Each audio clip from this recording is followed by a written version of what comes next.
हाँ हेलो नमस्कार दोस्तों, मैं Manoj Kumar Kushwaha global science research YouTube channel में आपका स्वागत करता हूँ। बायोलॉजी सेक्शन में हमने 2 वीडियो सेंट्रल डोग्मा के अंदर हमने अपलोड कर दी थी। ठीक है, सेंट्रल डोग्मा बताया था सेंट्रल डोग्मा क्या है, और उसके अंदर हमने एक डीएनए रेप्लिकेशन और एक ट्रांसक्रिप्शन की प्रोसेस को अपलोड कर दिया था। आई होप कि आप लोगों ने देख लिया होगा।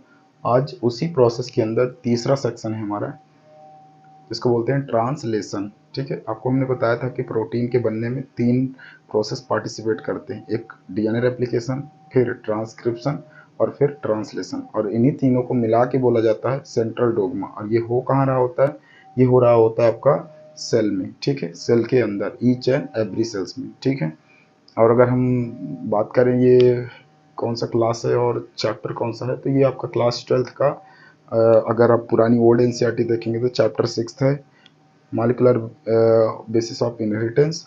और अभी के हिसाब से देखेंगे तो ये 5th चैप्टर है, क्योंकि एक चैप्टर रिड्यूस हो चुका है आपको फर्स्ट वाला। ठीक है, इसलिए आप इसको देख सकते हैं। क्लियर है? तो चलिए आइए बात करते हैं क्या है ट्रांसलेशन प्रोसेस। ठीक है, अगर इसके टर्म को देखेंगे ट्रांसलेशन, तो ऐसा लग रहा है कुछ ये अनुवाद कर रहा है। हिंदी में इसका मतलब ही होता है अनुवाद है। ठीक है, जैसे मान लो कोई चीज़ लिखा है, हम उसे क्या कर लें, अगर हमें पढ़ना आ जाए तो हम उसे क्या बोलते हैं कि अनुवाद कर लिया या ट्रांसलेट कर लिया। ठीक है, क्लियर? छोटे बच्चे को देखा होगा कि वो जब बचपन में रहता तो वो उत्तर पढ़ नहीं पाता, धीरे धीरे करके उसे पढ़ने की कोशिश करता है, और जब वो पढ़ लेता है तो बोलता है कि मैंने इसे ट्रांसलेट कर लिया, मैंने इसे पढ़ लिया। तो इस केसेस में अब अगर आप देखोगे तो जब ट्रांसक्रिप्शन के बाद आपकी एमआरएनए की स्ट्रैंड बनती है, और आपके साइटोप्लाज्म में जो भी अमीनो एसिड से रिलेटेड इंफॉर्मेशन छिपी हुई है, कोड्स हैं, जेनेटिक कोड जिन्हें आप बोलते हो, ट्रिपलेट कोड के फॉर्म में, उन इंफॉर्मेशन को ये आपका आरएनए क्या करता है, जिसमें एमआरएनए, टीआरएनए और आरआरएनए है, ये क्या करते हैं, इंफॉर्मेशन को लेके जाएंगे कहाँ तक, आपके साइटोप्लाज्म से न्यूक्लियस के अंदर, और फिर कोड करेंगे प्रोटीन। तो वो जो कोडिंग सिस्टम है ना, कि आपके पास जो इन्फॉर्मेशन है उसे कोड करना, उसी को तो बोल रहे हैं कि ट्रांसलेट करना। ठीक है, तो ये चीज़ें आप थोड़ा इसके अंदर ध्यान रखिएगा। तो अगर हम इसे डिफाइन करने की कोशिश करें तो कैसे डिफाइन कर सकते हैं, तो बोल सकते हैं कि it is a process of formation of protein from mRNA. MRNA के थ्रू प्रोटीन का बनना, उसे हम बोलते हैं क्या, ट्रांसलेशन प्रोसेस। और अगर हम दूसरे टर्म में बोलें तो translation refers to the formation of polypeptide chain. ठीक है, या polypeptide of amino acid. Amino acid की एक लंबी चेन अगर बन जाए, ठीक है ना, तो हम उसको क्या बोलते हैं, उसको बोलते हैं कि हाँ, this is the translation. Amino acid की चेन बनेगी, फिर पॉलीपेप्टाइड चेन, और फिर देन इसके बाद प्रोटीन बनेगा, तो हम उसको बोल देते हैं क्या, कि ये क्या है, ट्रांसलेशन। ठीक है, इसमें 2 डेफिनेशन दी हुई है। क्या लिखा हुआ कि the process by which mRNA direct synthesized with the help of mRNA. ठीक है, एक ऐसा प्रोसेस जिसमें एमआरएनए से डायरेक्टली क्या सिंथेसाइज्ड होगा, सिंथेसाइज्ड प्रोटीन। ठीक है, 1 मिनट, सिंथेसाइज्ड प्रोटीन, यहाँ प्रोटीन कर दीजिए तो और अच्छा रहेगा। सिंथेसाइज्ड सिंथेसाइज्ड प्रोटीन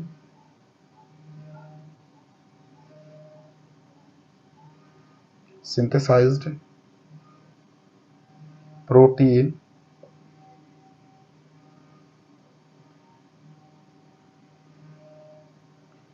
पहले amino acid then protein, amino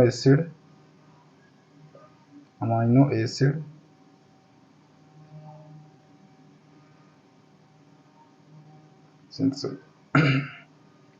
polypeptide polypeptide polypeptide chain of amino acid, chain of amino acid then protein, ठीक है, क्लियर है? एक ऐसा प्रोसेस जिसमें एमआरएनए को डायरेक्ट सिंथेसाइज्ड किया जाता है अमाइनो एसिड में, और इसके बाद देन प्रोटीन में। ठीक है, उसको हम बोलते हैं क्या, translation process. Translation refers to the process of polymerization of amino acid to form polypeptide chain then protein, है ना। तो कुल मिला के कहने का मतलब वही है कि आपको अमाइनो एसिड के थ्रू प्रोटीन का फॉर्मेशन करना है, ठीक है ना, या एमआरएनए के हेल्प से प्रोटीन का फॉर्मेशन क्या कहलाता है, ट्रांसलेशन। क्लियर है। अब इसको हम क्या कर सकते हैं, इसके प्रोसेस को अगर समझने की कोशिश करें कि क्या क्या चीज़ें हो रहा है, तो उस प्रोसेस के अंदर अगर हम देखेंगे तो इसमें कुछ यूनिट्स दी हुई हैं। जब तक हम उन यूनिट्स को नहीं समझेंगे तब तक ये प्रोसेस हमें समझ में नहीं आएगा। तो देखिए हमने क्या क्या इसमें कंपोनेंट्स लिए हैं, डीएनए सेगमेंट लिया जिसकी हेल्प हमें ज़रूरत पड़ेगी ही, है ना, क्योंकि सिंथेसिस उसी के थ्रू होगी। इसके बाद एमआरएनए स्ट्रैंड चाहिए होगा, एमआरएनए के साथ टीआरएनए, साथ में आरआरएनए भी, राइबोसोमल आरएनए जो एज राइबोसोम्स के फॉर्म में है, ठीक है। उसके साथ साथ हमें क्या किसकी जरूरत पड़ेगी, इनिशिएशन कोडान, टर्मिनेशन कोडान। इसके बाद राइबोसोम्स के साथ साथ ई साइट, पी साइट, ए साइट, फिर साथ साथ आपका initiation factor, elongation factor, termination factor, amino acid, tRNA, ठीक है। इसके बाद एनर्जी। तो अगर हम डीएनए सेगमेंट की बात करें तो इट रिक्वायर्ड टेम्पलेट डीएनए, ठीक है ना, किसके लिए, that synthesized protein with the help of mRNA. MRNA की हेल्प से डीएनए के स्ट्रैंड को सिंथेसाइज करने के लिए इस सेगमेंटेड डीएनए की जरूरत पड़ती है। फिर एमआरएनए स्ट्रैंड, तो एमआरएनए स्ट्रैंड की जरूरत क्यों पड़ती है कि टू सेंड द मैसेज, ठीक है ना, for synthesis of amino acid. Amino acid को या कह सकते हैं कि डीएनए को मैसेज करता है कि हम भाई अमाइनो एसिड का जेनेटिक कोड लेके आ रहे हैं, इन्फॉर्मेशन लेके आ रहे हैं, आपको क्या करना है, सिंथेसिस करना है। देन इसके बाद आपका इनिशिएशन कोडान दिया हुआ है, तो initiation codon it use to start the process of translation, translation process को स्टार्ट करने के लिए इसका यूज किया जाएगा। देन इसके बाद अगर बात करें टर्मिनेशन, तो ये प्रोसेस को टर्मिनेट, ये रोकने के लिए काम आ जाए, it use to stop the process of translation through codon दिए हुए हैं, जैसे इनिशिएशन कोडान थ्रू AUG, इसका भी दिया हुआ है AUU, UAG और UGA, ठीक है। ये 3 कोडान हैं जिनको अम्बल, अपल और ओपल, ठीक है ना, ये 3 कोडान के नाम हैं। ये कोडान टर्मिनेटर कोडान है, प्रोसेस को रोकने में काम आएंगे, इसको भी आप ध्यान रख सकते हैं। देन इसके बाद अगर बात करें, इसके बाद क्या आता है, टीआरएनए। टीआरएनए उस मैसेज को ट्रांसफ़र करने में हेल्प करता है जिसमें वो अमाइनो एसिड को बनाने की कोड छिपी हुई है, जेनेटिक कोड छिपी हुई है, और उस कोड के थ्रू फिर प्रोटीन बनेगा। इसके बाद अगर हम देन नेक्स्ट बात करें राइबोसोम, तो राइबोसोम्स की स्मॉल यूनिट्स और लार्ज सब यूनिट्स की ज़रूरत पड़ेगी। उसमें भारी अमाउंट में एनर्जी की ज़रूरत पड़ती है जो कि आप केवल एटीपी और जीटीपी पूरा नहीं कर पाते, इसलिए हमें प्रोटीन की भी रिक्वायरमेंट होती है। और आपको पता होगा कि राइबोसोम्स को प्रोटीन की फैक्ट्री इसीलिए बोला जाता है क्योंकि उसी के थ्रू प्रोटीन सिंथेसाइज होता है, एनर्जी की भारी मात्रा में रिक्वायरमेंट होती है, तो ये बात आप ध्यान रखिएगा। देन इसके बाद अगर बात करें, इसमें प्रोकैरियोटिक में कितने कितने की ज़रूरत पड़ती है, 30s और 50s, और अगर आप यूकैरियोटिक की बात करेंगे तो 40s 80s। उसके अलावा कुछ स्मॉल सा यूनिट्स भी ज़रूरत पड़ सकते हैं, लेकिन खास तौर से ये तो ध्यान ही रखिएगा।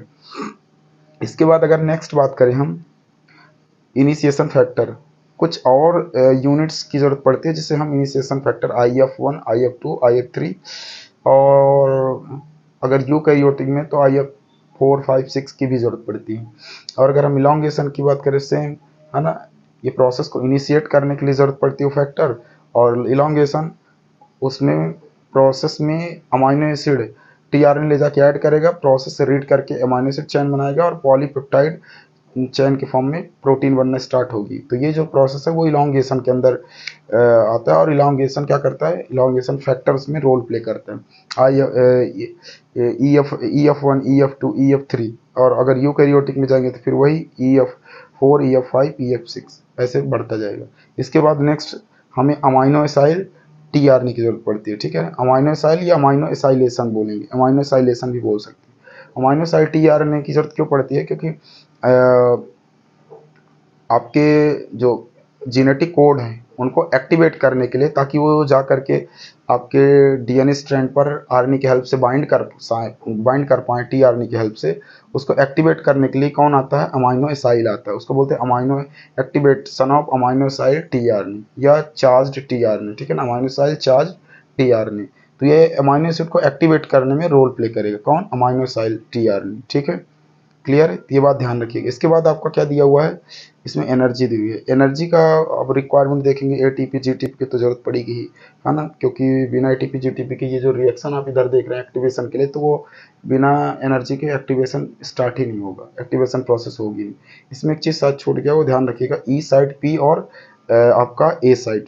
हमने आपको बताया था ई साइड क्या करेगा, ऐड न्यू अमाइनो एसिड, जो नए नए अमाइनो एसिड आएंगे उनको क्या करता जाएगा, ऐड करता जाएगा। लेकिन पहली बार अगर अमाइनो एसिड की बात करें तो वो कहाँ ऐड होगा, वो ए साइट पर होगा, जिसको हम बोलते हैं अमाइनो एसिड टीआरएनए। पहली बार वहाँ ऐड होगा, है ना, अमाइनो एसिड टीआरएनए की हेल्प से। और फिर इसके बाद जो और आते जाएंगे नेक्स्ट, उनको कौन ऐड करता जाएगा, ई। और पी का काम क्या है, पी का काम है अमाइनो एसिड को स्टोर करके एक पॉलीपेप्टाइड चेन को बनाना है, तो कह सकते हैं फॉर्मेशन ऑफ पॉलीपेप्टाइड चेन। ये रहे आपके बेसिक्स यूनिट। आई होप कि आपको समझ में आ गया होगा। अब आगे हम नेक्स्ट बात करते हैं प्रोसेस की। प्रोसेस के अंदर क्या क्या चीज़ें हैं, ठीक है। देखिए, अगर हम प्रोसेस में बात करेंगे तो 3 स्टेप होंगे, जैसे बाकी में हमने देखा था, इनिशिएशन, इलोंगेशन और टर्मिनेशन। तो पहला प्रोसेस होता है इनिशिएशन। इनिशिएशन का मतलब होता है कि किसी काम को आप जब स्टार्ट करते हो तो कहीं ना कहीं उसमें हम वो मटेरियल ला के रखते हैं जो मटेरियल की ज़रूरत होती है। तो इनमें भी जो रिक्वायर्ड मटेरियल है वो हम ला के रख लेते हैं। जैसे आपका initiation factor first, 30 ribosomes, mRNA, tRNA, rRNA की भी जरूरत पड़ेगी, है ना, राइबोसोम्स, तभी तो राइबोसोम्स आके ऐड होंगे। और साथ ही साथ एटीपी और जीटीपी एनर्जी की जरूरत पड़ेगी। ये सारे आ गए। साथ में एक डीएनए टेम्पलेट। अब उस डीएनए टेम्पलेट में हम क्या करते हैं, उस डीएनए टेम्पलेट में 12 न्यूक्लियोटाइड का क्या करते हैं, 30 राइबोसोम्स अटैच कर देते हैं। पहले हम स्मॉल सा यूनिट अटैच करेंगे, क्योंकि अभी अमाइनो एसिड वगैरह नहीं आए हैं तो ज़्यादा एनर्जी की जरूरत नहीं पड़ेगी। जब आगे चल के अमाइनो एसिड वगैरह आ जाएंगे तो उसमें एनर्जी की ज़्यादा रिक्वायर होगी, और इसीलिए फिर हमें 30s की बजाय 30s के साथ साथ 50s भी लाना पड़ता है। तो पहले में हमने क्या कर दिया, यहाँ पे 30s का राइबोसोम्स अटैच कर दिया, कहाँ, 12 न्यूक्लियोटाइड के बीच में। यहीं से प्रोसेस स्टार्ट होगा। जैसे ही ऐड हो जाएगा ना तो प्रोसेस क्या स्टार्ट हो जाएगा, activation of amino acid tRNA, जिसमें क्या होगा, जिसमें अमाइनो एसिड टीआरएनए ऐड होगा, एटीपी ऐड होगा प्लस एनर्जी, साथ में रिएक्शन करने के बाद अमाइनो एसिड एएमपी और पीपीआई, इसका मतलब होता है प्रोटीन टू प्रोटीन इंटरेक्शन। जैसे ये ऐड होंगे तो प्रोटीन मल्टीपल अमाउंट में बनना शुरू होंगे और एक लंबी चेन बनाते जाएंगे एक दूसरे से। इंटरेक्शन का मतलब होता है कि एक पॉलीपेप्टाइड का चेन दूसरे से ऐड होगा, मतलब कि एक अमाइनो एसिड दूसरे अमाइनो एसिड से ऐड होगा, और जब प्रोटीन भी बनेगी तो इसी सीरीज में बनेगी, तो इसीलिए वो लास्ट में PPI1 लिखा हुआ है। फिर इसके बाद ये अमाइनो एसाइल AMP एनर्जी, ये जब रिएक्शन करेंगे टीआरएनए से तो ये आपका एक्टिवेट हो जाएगा, ठीक है ना। ये दूसरा स्टेप है जिसमें वो क्या हो रहा है, एक्टिवेट हो रहा है, amino acyl tRNA plus AMP। मतलब कि एटीपी जब आप ऐड करते हो तो वो AMP के फॉर्म में एनर्जी रिड्यूस हो जाती है, क्योंकि एटीपी में 3 होते हैं जो कि सारे यूज नहीं होते, जितना जरूरत होती है उतना यूज हो जाता है, बाकी रिड्यूस हो जाता है। तो एटीपी में से एक AMP यूज हो गया, एक AMP रिड्यूस हो गया। क्लियर। अब ये एक्टिवेट होने के बाद क्या करेगा, अब ये स्टार्ट करेगा अमाइनो एसिड की सिंथेसिस। तो अमाइनो एसिड आपको पता है कि ये प्रोसेस सेल में चल रही है, जो मेन प्रोसेस है वो न्यूक्लियस के अंदर चल रही है। अब साइटोप्लाज्म में जो आरएनए प्रेजेंट हैं उनमें से एमआरएनए मैसेज करेगा कि भाई जेनेटिक कोड जो आरआरएनए के अंदर छिपा हुआ है उसे टीआरएनए लेके आ रहा है, ठीक है ना। वही अमाइनो एसिड टीआरएनए लेके जाएगा, और जब लेके जाएगा तो वो एक्टिवेट हो जाएगा अमाइनो एसिड। उसे ले जाके कहाँ बाइंड करेगा, वो बाइंड करेगा जहाँ पे आपका कोडान होगा AUG, ठीक है। अच्छा, एक चीज़ और बताना मैं भूल गया, ये जो 12 न्यूक्लियोटाइड वो वहीं बाइंड होगा जहाँ आपका इनिशिएशन कोडान होगा। तो इनिशिएशन कोडान क्या होता है, AUG। AUG को पहले हमने बाइंड करवाया, फिर ये 12 न्यूक्लियोटाइड बेस पेयर का आपका 30 राइबोसोम बाइंड करवाया। अब जहाँ पे AUG बाइंड होगा वहीं पे इसका एंटीकोडान भी बाइंड होगा, जो क्या करेगा, अमाइनो एसिड की सिंथेसिस करेगा। तो एंटीकोडान इसका बाइंड हुआ UAC। अब देखिए ये तो एक का है, जब आप मल्टीपल बनाओगे तो मल्टीपल आपके एंटीकोडान्स बाइंड होंगे, ठीक है। ये इधर रीड करते जाएंगे और इधर ये अमाइनो एसिड की जो एंटीकोडान है वो बाइंड होते जाएंगे। तो पहले का जो UAC का एंटीकोडान बाइंड है वो कौन प्रोटीन का सिंथेसिस कर रहा है या कौन सा अमाइनो एसिड, वो F मेथ्योनिन, है ना, फॉर्माइल मेथ्योनिन। मेथ्योनिन एक अमाइनो एसिड है, उस अमाइनो एसिड को इन्होंने क्या किया, फॉर्म्ड कर दिया या ले जाके बाइंड कर दिया, ठीक है। बाइंड करने में रोल कौन कर रहा था, हमने आपको पहले बताया, अमाइनो एसाइल ये रोल प्ले करेगा, और इसके बाद जो बाकी आएंगे वो ई रोल करेगा। और पी क्या करेगा, एक लंबी चेन बनाने में हेल्प करेगा। तो ये तीनों का फंक्शन मैंने शुरू में ही बता दिया था। अब देखिए यहाँ पे पहला फैक्टर तो बाइंड हो गया, अब दूसरा फैक्टर आ रहा है क्योंकि दूसरी प्रोसेस हो रही है ना, IF2 IF3। अब देखिए यहाँ पे IF2 बाइंड होगा, ठीक है ना, IF2 बाइंड होगा, ये IF2 बाइंड हो गया। IF2 बाइंड होने के बाद यहाँ GTP बाइंड होगा, गुआनोसिन ट्राइफॉस्फेट, है ना, ATP यूज हो गया। अब इसके बाद GTP यूज होगा। अब देखिए यहाँ पे GTP यूज हुआ, अब ये क्या करेगा, फिर से रीड करेगा, और रीड करने के बाद फिर से नए अमाइनो एसिड बनने की ओर, आगे की ओर मूव करेगा। तो देखिए एक अमाइनो एसिड ऐड हुआ तो एक बना, अब दूसरा अमाइनो एसिड आकर के बाइंड हो रहा है, देख रहे हैं, अमाइनो एसिड 2 बाइंड होगा, अभी 1 बाइंड हो गया, अब ये आगे चल के 2 बाइंड होगा। यहाँ पे क्या बाइंड होगा, 2। ये थोड़ा सा अगले स्टेप में यहाँ पे होना चाहिए, यहाँ पे कोई बात नहीं, इसको यहाँ पे भी लिख सकते हैं, ठीक है, क्या, अमाइनो एसिड टी, ठीक है।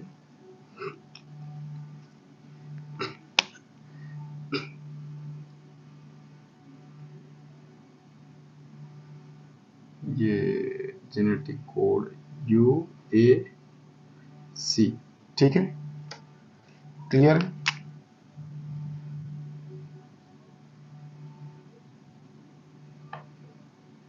ये फर्स्ट पहले ही बन गया, इसके बाद सेकंड आपका नेक्स्ट बन गया, ठीक है।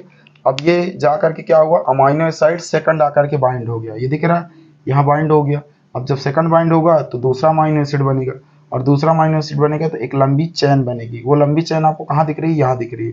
अच्छा, उसके पहले क्या बनेगा, formation of first initiation complex. देखिए पहली बार ये सब सारी चीजें अटैच होंगे तो पहली बार अमाइनो एसिड बनना शुरू हो गया, है ना। इनिशिएशन प्रोसेस का पहला जो कंपाउंड्स वगैरह है, कॉम्प्लेक्स वगैरह, वो आके ऐड हो गया, अब ये बनना शुरू होगा। एफ मैथ्योनिन बन गया। एफ मैथ्योनिन के बाद जब दूसरा अमाइनो एसिड आकर के बाइंड होगा और अमाइनो एसिड को चार्ज करेगा और एक्टिवेट करने के बाद बाइंड होगा, तो बाइंड करने के बाद देख रहे हैं यहाँ पे एक लंबी चेन फिर बनना स्टार्ट हो गई।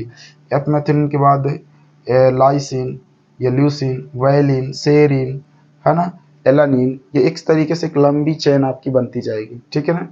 और जब ये लंबी चेन बनेगी, वो किसकी हेल्प से बनेगी, हमने आपको बताया था पी, जो यहाँ क्या लिखा हो, फॉर्मेशन ऑफ पेप्टाइड बॉन्ड, ठीक है। ये जो जुड़े हुए हैं ना, एक अमाइनो एसिड दूसरे अमाइनो एसिड से, तो जोड़ने के लिए पॉलीपेप्टाइड चेन की जरूरत पड़ती है। और ये मल्टीपल अमाइनो एसिड रहते कहाँ हैं, वो ई में रहते हैं। पहला जो अमाइनो एसिड आया कौन बाइंड करेगा, ए बाइंड करेगा। उसके बाद नए जो ऐड होंगे वो कहाँ, ई के थ्रू बाइंड होंगे, ठीक है। अब देखिए एक चीज और ध्यान रखिएगा, जब आपका नेक्स्ट अमाइनो एसिड ऐड होगा तो उसके पहले आपको हमने शुरू में बताया था कि 30S से काम नहीं चलेगा, तो हमने 30S के बाद यहाँ से 50S भी ऐड किया था। 30S के बाद हमें 50S क्या चाहिए होता है, 50S चाहिए होता है राइबोसोम्स, ठीक है, बड़ा सब यूनिट। तो बड़ा सब यूनिट यहाँ बाइंड किया, फिर इसके बाद यहाँ बाइंड हुआ, देन इसके बाद यहाँ। अब जब हमारे पास अमाइनो एसिड की चेन बन गई है तो अब ये क्या करेंगे, पॉलीपेप्टाइड की चेन बनेगी। अभी अमाइनो एसिड की बन रही थी, अभी किसकी बनेगी, पॉलीपेप्टाइड की चेन, ठीक है। अब देख रहे हैं ये पॉलीपेप्टाइड की चेन बन रही है, मतलब अब इससे प्रोटीन बनेगा। क्या बनेगा, प्रोटीन, ठीक है, NH3, है ना। अब इससे क्या बनेगा, प्रोटीन बनेगी, राइट। प्रोटीन बनने से पहले ये पॉलीपेप्टाइड की चेन टूट के अलग होगी, उसको बोलते हैं क्या, ये भी टूटेगा, उसके साथ साथ अब ये सीधे सीधे क्या होंगे, डिसोसिएट होंगे, क्योंकि चेन हमारी बन गई जो हमें चाहिए था, ठीक है। ट्रांसलेशन प्रोसेस यहाँ हो गया। अब हमें क्या, इसको डिसोसिएट करना है, डिसोसिएशन ऑफ इनिशिएशन कॉम्प्लेक्स, ठीक है। अब इसे हमने डिसोसिएट किया तो हमारी mRNA अलग हो गया, कोडान एंटी कोडान अलग हो गया, उधर इनिशिएशन भी सब अलग हो जाएगा। इनिशिएशन तो उसी में है, इसके साथ साथ आपका राइबोसोम्स अलग हो जाएगा 30s 50s। उसके साथ साथ अगर बात करेंगे तो ये सारे जितने कंपोनेंट इसमें ऐड थे वो अलग हो गया, और साथ में ये पॉलीपेप्टाइड की चेन भी अलग हो गई। और जब पॉलीपेप्टाइड की चेन अलग होगी तब ये किस में कन्वर्ट हो जाएगी, प्रोटीन में कन्वर्ट हो जाएगी, ठीक है। और ये एक्सप्रेस होगा कि नहीं होगा अमाइनो एसिड, इस बात को चेक करने के लिए हम एक और प्रोसेस पढ़ते हैं, जीन एक्सप्रेशन, जो कि हम अगले वीडियो में पढ़ेंगे। तो इसको एक बार रिवाइज करते हैं और फिर इसके बाद हम नेक्स्ट बात करेंगे अगले वीडियो में कि जीन कैसे कैसे एक्सप्रेस कर रहे हैं। देखिए शुरू में हमने क्या देखा, ट्रांसलेशन, किस तरीके से mRNA से जो जेनेटिक इन्फॉर्मेशन है वो ट्रांसफ़र हो रहा था DNA के पास, और DNA से बन रहा था प्रोटीन। हालांकि mRNA से बनता है लेकिन सिंथेसाइज में हेल्प वो भी करता है। तो कहीं ना कहीं mRNA से प्रोटीन के बनने की प्रोसेस हम बोलते हैं ट्रांसलेशन। फिर ट्रांसलेशन यूनिट में हमने डीएनए सेगमेंट देखा, उसके साथ साथ एमआरएनए इनिशिएशन, टर्मिनेशन और tRNA strand, ribosomes, E site, P site, और उसके साथ साथ initiation factor, elongation, termination factor, then इसके बाद अमाइनो एसिड, टीआरएनए और एनर्जी। ठीक है ना, इनको हमने इस्तेमाल किया और इनका यूज करके हमने क्या करवाया, हमने ये ट्रांसलेशन प्रोसेस करवाया, जिसके अंदर हमने क्या किया, एक सेगमेंट डीएनए लिया, जिसके अंदर हमने 30s राइबोसोम्स अटैच कर दिया, एमआरएनए टीआरएनए की हेल्प से हमने जेनेटिक कोड को अटैच करवाया, इनिशिएशन कोडॉन अटैच करवाया, एटीपी जीटीपी अटैच करवाया। फिर इसके बाद हमने इसकी रीडिंग शुरू करवाई। तो रीडिंग से पहले जैसे ये पहले कॉम्प्लेक्स फॉर्म बनेगा, एक्टिवेट वगैरह करवाएंगे, उसमें आपको एंटी कोडॉन बाइंड करवाना पड़ेगा। एंटी कोडॉन पहले अमीनो एसिड लाता है एफ मेथिन, फर्स्ट अमीनो एसिड कौन सा बनता है, एफ मेथिन, ये बात ध्यान रखिएगा। ठीक है, और इसमें एटीपी जीटीपी एनर्जी की जरूरत पड़ती है।